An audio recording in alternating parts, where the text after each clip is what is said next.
Hi everyone. So if you've just watched my Mozambican shrimp video, you might be left wondering, but what the heck am I supposed to do with those raw shrimp? So now I realize, thanks to some of my friends and clients, that if you weren't born in Mozambique, and if you haven't been doing this since you were 11 years old, you probably don't know what to do with these guys. So anyway, I buy, now that I'm in Portugal, I buy about 1 kilo of this. It comes in a box, frozen, very easy to get Mozambican shrimp here in Portugal. Very high quality.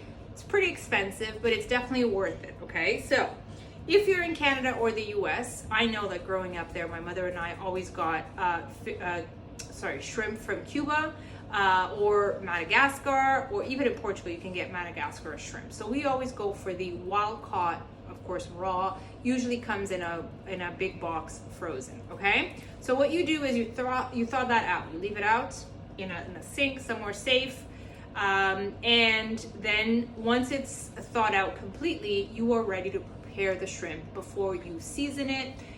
Okay, so these have already been pre-prepared because I started doing this and then realized that I wanted to show you guys. So imagine that the shrimp, once you get the raw shrimp and it's thawed out, it's, the entire, and you definitely want to keep the skin on because all the juices and the good stuff is within there. But this is what you do. You need a pair of scissors so that you can cut the whiskers. They come with these long, and the tip of the head. Some people even cut part of or almost all of the tail.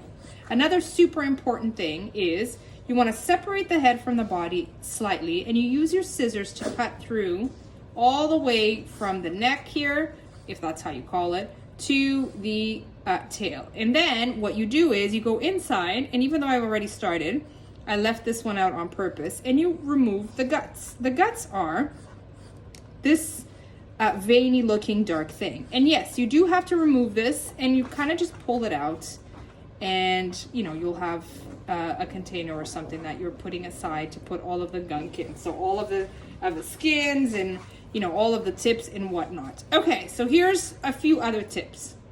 You can stop. So here are my few extra tips that I forgot to mention to you guys. If you're not used to handling fish and seafood, I totally get it. So one of the few things that I noticed that I did not do, but you can definitely do, is of course wear a proper apron. You can even wear a hazmat type suit if you want. Definitely, I guess some people would wear gloves when handling fish and seafood. I totally don't, because as I'm doing all of this, I wash my hands a million times.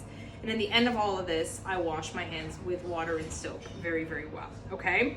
The other thing is, of course, you always want to have your hair tied back. That's a given for anyone that's cooking. But if you want to wear a shower cap as you're doing this, feel free, okay? I don't wear an apron usually when I cook because my mom usually, I don't think, wore an apron. But I totally think that you should wear an apron, and then you just put the whole thing to wash, okay? Okay, so here's the last part to how to prepare Mozambican shrimp. So as you see, this shrimp has already been prepared as I showed you, and it has been seasoned previously. And in my previous video, you may have seen a picture of my mortar and pestle with some garlic, salt, and these hot peppers. We call these piri, Mozambican piri, okay? So you can remove this green part like that. Of course, you wash it through very well, and you use as much as you want depending on how much heat you like, okay? Usually we would use 1 or 2, but if you really like heat, go ahead and use 3. So once you do the deal with this, then what you want to do is you want to get some lemon juice. What I personally do is I take a whole bunch of lemons about once a week. I use my little lemon squeezer, and I freeze my own lemon juice because we use this quite a bit to season any fish or seafood, okay? So for something like a big batch, this is a small batch, this was a leftover shrimp from last time, but something like a big batch, the one big box, I would probably use the juice of 2 lemons, throw it in there once it's already been processed, and then you season with this marinade and you leave it overnight.